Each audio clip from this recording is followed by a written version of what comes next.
Selamat datang di channel Simar Imam. Sembari mendengarkan tinggalkan like dan komentarnya bosku. Jangan lupa pasang headset kalian. Siapkan kopi dan camilan. Lupakan pahitnya kehidupan. Mari kita dengarkan sambil rebahan. Bab 55, Keberangkatan. Air mata mengalir di mata Yong Meilin saat dia melihat jalan yang ramai di depannya. Jalan ini selalu ramai dengan pedagang, tentara bayaran dan petualang lainnya, orang-orang yang datang dan pergi. Dia telah berdiri di sana sejak pagi dengan air mata terus mengalir dari matanya. Banyak pria muda telah mencoba untuk berbicara dengannya. Beberapa telah membawa tisunya sementara yang lain akan mencoba dan membuatnya melihatnya. Namun, tidak peduli apa yang dilakukan orang lain, Yong Meilin mengabaikan mereka semua dan terus melihat ke jalan. Dia merasa seolah-olah seseorang telah menghancurkan hatinya dan menghancurkannya menjadi ribuan keping. Tampaknya mustahil baginya untuk mengambilnya dan menyatukannya kembali. Sekarang sudah 3 bulan setelah turnamen berakhir. Su Min telah menghabiskan 2 minggu penuh penyembuhan sebelum tubuhnya kembali ke performa puncaknya. Setelah itu, dia menghabiskan 2,5 bulan pelatihan lagi. Dia sudah lama memutuskan untuk pergi. Pertanyaannya sekarang adalah menemukan waktu yang tepat dan merencanakan kemana dia ingin pergi. Jika kita akan pergi, mengapa kita belum pergi? Cao Cao berulang kali merengek, tapi setiap kali Su Min hanya menggelengkan kepalanya dan menjawab, kita tidak bisa pergi begitu saja. Banyak hal yang harus kita persiapkan terlebih dahulu. Atau, apakah Anda mengatakan bahwa Anda tidak ingin memastikan kami memiliki cukup makanan untuk perjalanan? Anda tahu saya ingin memasuki reruntuhan keabadian, tetapi saya perlu memiliki lebih banyak informasi tentang tempat ini. Ular itu mendesis sedikit saat mendengar tentang makanan itu, tapi dia masih tidak percaya pada Su Min. Kamu hanya tidak ingin meninggalkan Meilin. Ular itu berkata dengan seringai di wajahnya yang bersisik. Su Min, menggelengkan kepalanya, memutuskan untuk tidak berdebat lebih jauh. Sebaliknya, dia pergi ke kota tempat dia mengumpulkan semua informasi yang mungkin tentang reruntuhan keabadian. Reruntuhan adalah bagian besar dari kerajaan tetangga. Itu adalah seluruh provinsi di mana orang dapat menemukan hutan dan dataran. Tersebar di seluruh provinsi adalah kota-kota tua yang hancur berantakan. Semuanya telah berada di puncaknya bertahun-tahun sebelumnya, dan mereka semua memiliki keabadian. Seseorang dapat mengunjungi situs-situs ini dan mendapatkan pencerahan di depan prasasti rumit kuno mereka. Beberapa reruntuhan masih mengendalikan unsur-unsurnya dan seseorang dapat memperoleh pencerahan tentang bagaimana menjadi satu dengan dunia. Reruntuhan lain dihuni oleh binatang ajaib tua. Kekuatan mereka mirip atau lebih kuat dari ayah Cao Cao. Reruntuhan ini telah mendapatkan reputasi sebagai kota terlarang. Tidak ada yang berani memasuki mereka karena mereka tahu tidak mungkin mereka kembali. Bahkan sekarang, ribuan tahun yang lalu, setelah Yang Abadi meninggalkan provinsi, kota-kota baru terkadang muncul.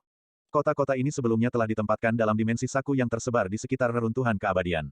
Setelah bertahun-tahun tak terhitung dimensi saku ini telah rusak dan kota-kota dikirim kembali ke dunia asalnya.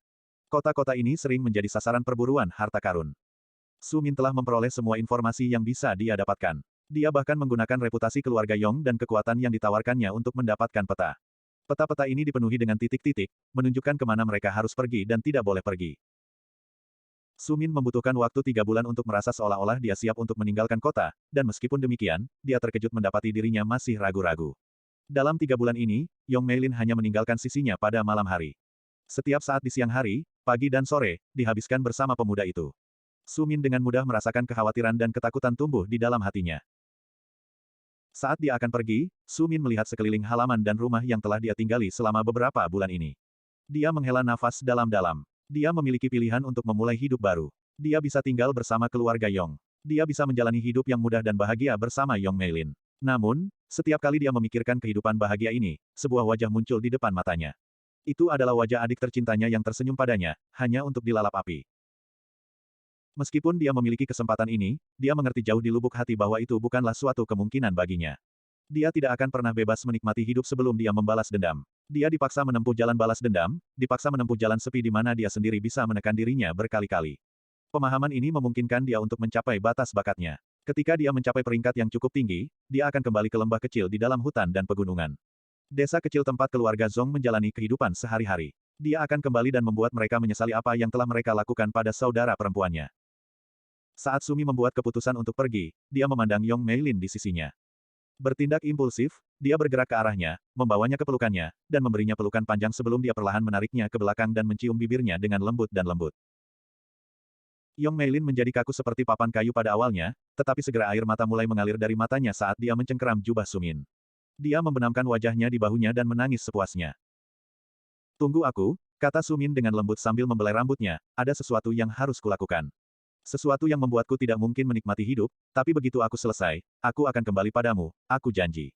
Kata-katanya rendah, Tidak ada yang bisa mendengarnya selain Yong Meilin, tetapi kata-kata itu menenangkan hatinya yang hancur, dan dia perlahan berhenti menangis. Menyeka matanya dengan lengan bajunya, dia menatap Sumin dengan bangga di matanya saat dia menganggukkan kepalanya. Tidak peduli berapa lama aku harus menunggu, aku akan selalu menjadi wanita Sumin pemuda paling berbakat di kota Ricu, bisiknya kembali. Suaranya masih sedikit bergetar, tetapi matanya dipenuhi dengan api yang tidak bisa dipadamkan oleh siapapun. Ketika kamu bisa, kembalilah untuk menemukanku. Aku akan selalu menunggumu di sini. Dia berjanji pada Sumin. Melihatnya, Sumin tersenyum, dan dia sekali lagi menyeretnya ke pelukannya. Sumin telah mengubur perasaannya sejak saudara perempuannya meninggal. Meskipun dia pernah tinggal bersama pengawas Wang, dia tidak pernah membiarkan dirinya terikat secara emosional. Pengawas Wang adalah gurunya, tetapi tidak ada yang lembut dan peduli satu sama lain.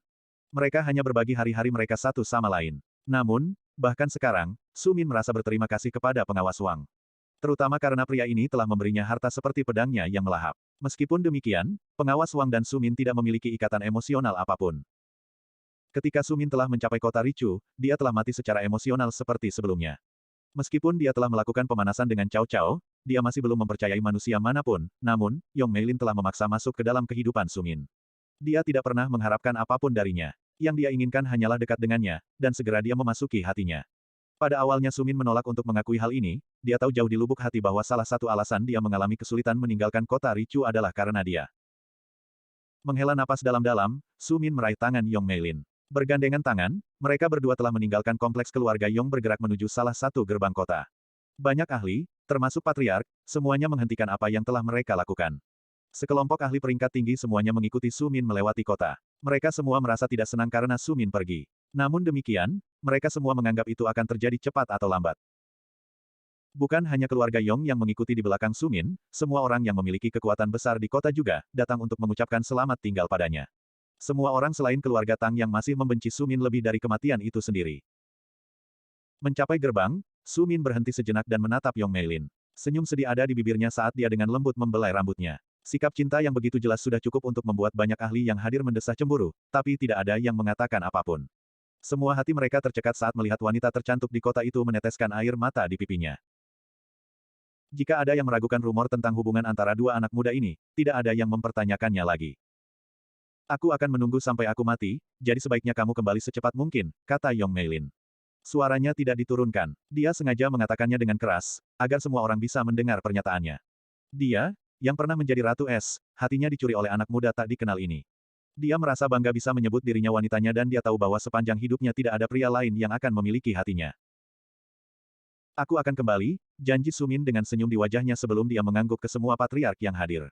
Dia kemudian berbalik dan perlahan berjalan keluar gerbang kota. Dia mengikuti jalan di depannya jalan yang membawanya menuju reruntuhan keabadian.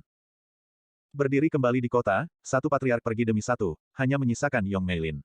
Air matanya tidak berhenti, dan tangannya mencengkeram di depan hatinya. Mengikuti punggung Sumin ke kejauhan, dia terus melihat keluar bahkan setelah dia menghilang ke cakrawala. Sepanjang hari dia berdiri di sana, melihat ke arah Sumin sebelum akhirnya menyeka matanya sekali lagi dan pergi untuk pulang. Begitu dia kembali ke rumah, dia ambruk di tempat tidurnya dan tertidur. Dia tidur lama dan nyenyak dan ketika dia bangun matanya dipenuhi dengan tekad. Punggungnya tegak dan kepalanya terangkat tinggi. Dia pergi ke kamar kakeknya dan mengetuk pintu dengan tangannya.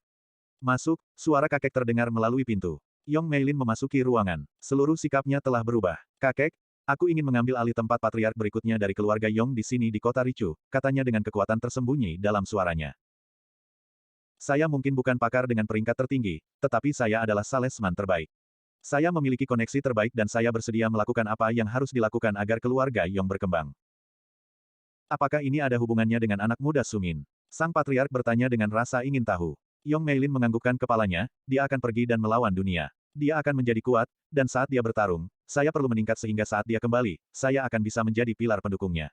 Dia benar-benar jujur dan tidak menyembunyikan apapun dari kakeknya.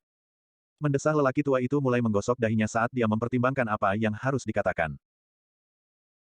Begitu, akhirnya dia berkata setelah sekian lama, nah, jika Anda membuktikan bahwa Anda dapat mempertahankan peringkat sebagai salesman terbaik di perusahaan kami dan jika Anda benar-benar berhasil memberi kami bisnis yang bagus, saya tidak keberatan memberi Anda pangkat patriark berikutnya, kata kakek dengan senyum di wajahnya. Bekerja keras, kamu harus sangat luar biasa jika ingin berdiri di sisinya. Dia cukup berbakat untuk menjadi abadi. Bersambung. Nantikan bab selanjutnya bosku.